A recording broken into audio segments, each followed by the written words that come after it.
we're back. And that was on Ray's show when he was talking about it's what people don't see is the non-luxurious side of it, right?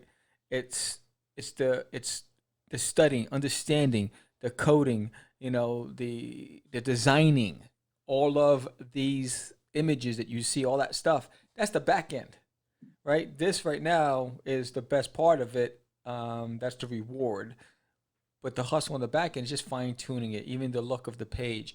I went back and looked at our old shows, and I was like, all right, how can I make that better? Well, there's too much content on the screen. How can I minimize but still maximize the message? Those are the questions I'm constantly asking, right? So the quarantining really helped me to really become a pain in the ass for myself, right? To really scrutinize every single thing that we do. And I'm looking at every image, every button, every this, every that. How can we make it better, better? So when we come out of this quarantine, we're even that much more ahead. Because Yeah, look at all these cats that are coming out with podcasts right now. They're yeah. chasing No, I mean, podcast. I mean, that's everybody. I mean, everybody. now you can, you got a computer, you got some headphones. Let's do it.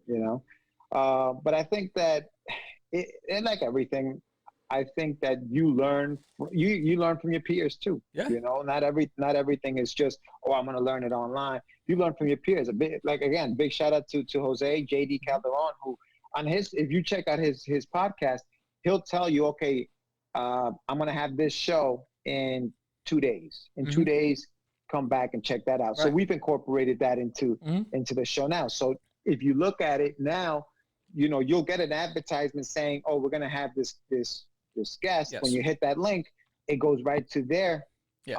soon to come interview. In fact, by Saturday, the next 6 guests will already be in YouTube, post dated, advertising when it's going to be available.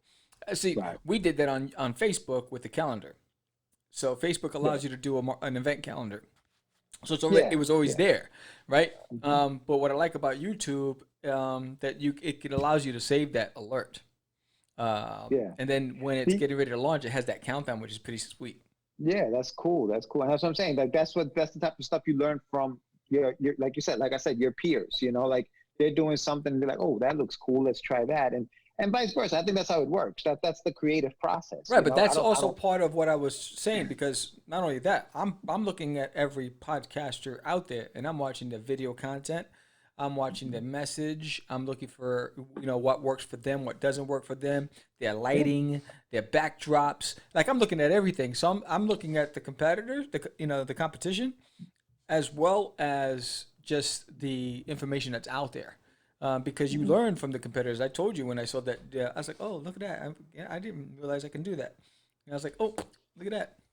Yeah. See, I mean, you call them competitors. I'm like, I'm not. For me, I'm competing with us. Like I'm competing with myself to get better.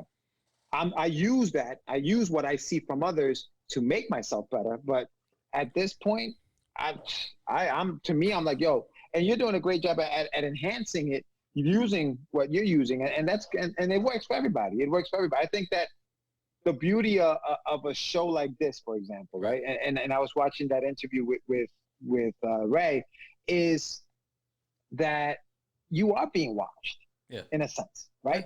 People are watching, and people either take what you're doing and say, that inspires me, which Ray was very nice in saying that he likes the way we don't just talk about what's hot right now. Right. We don't just come on here and say, hey man, watch, season 2 of Mandalorian's coming out, and everybody's talking about that, right? Like we don't, so we'll sit here and we'll I'm going to watch it when it comes out. Right. I don't know when it comes out. I don't know if it's already out and I'm talking this, but I haven't seen it what yet. No. I mean, it's being filmed or whatever.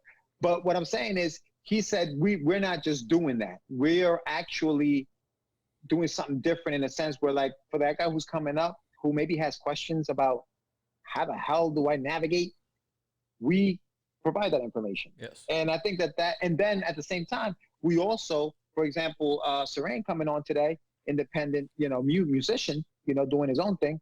We want to put the word out that he's doing that. Yes. So it's all about that. It's all about, paying it forward and saying, hey, come on the show, promote your stuff, talk about yourself. Yeah, I mean, and you're very sweet with the politics.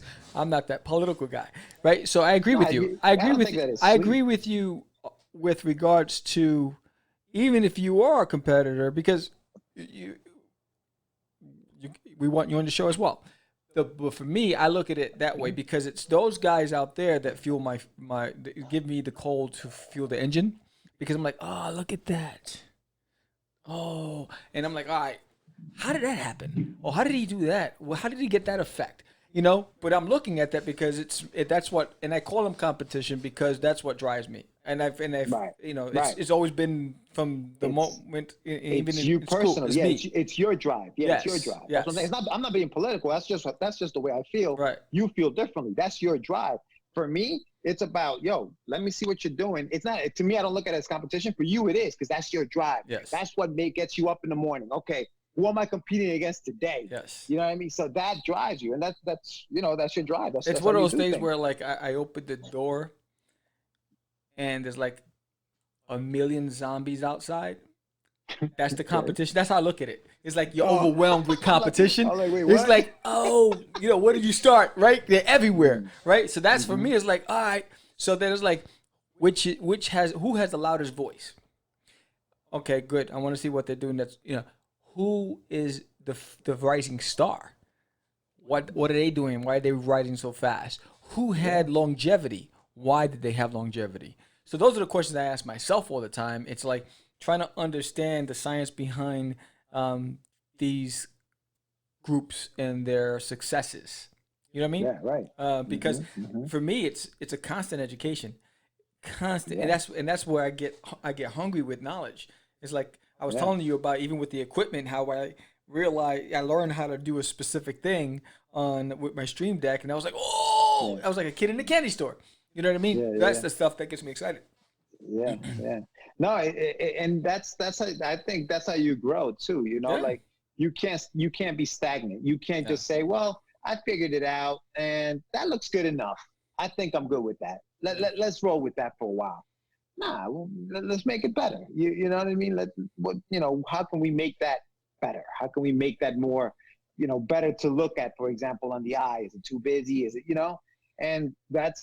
and that's what you use others to do that, because you say, okay, that works. He has 1.5 million followers. He must have been doing something right. Yes. Yes. Like, and sometimes you don't understand it.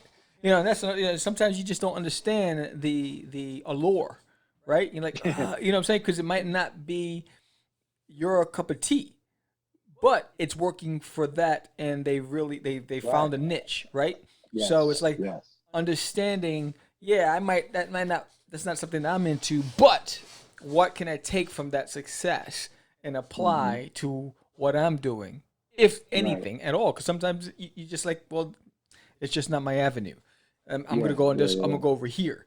So I think those are the things that you're constantly having to ask yourself, and it's like, I equate it to like bodybuilding, right?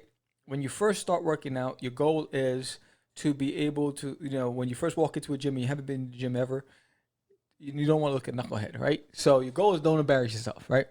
So you go there, you get whatever, then you say, all right, I want to be able to bench 100 pounds, because you don't even know your strength, right? And, take you about 3 weeks and you got to 100 pounds. All right, cool, I'm going to get to 110, right? That 100 pounds is not enough anymore. And so I'm 110. It's like when I hit 300 on my bench press, I was like, all right, now I want 320, right? I skipped 10. I said, if I could do 300, I could do. That's the mentality. Is like, all right, we did this. What's next? And I think the moment you stop asking what's next, you're done. Yeah. I'm so crazy. You so crazy, crazy.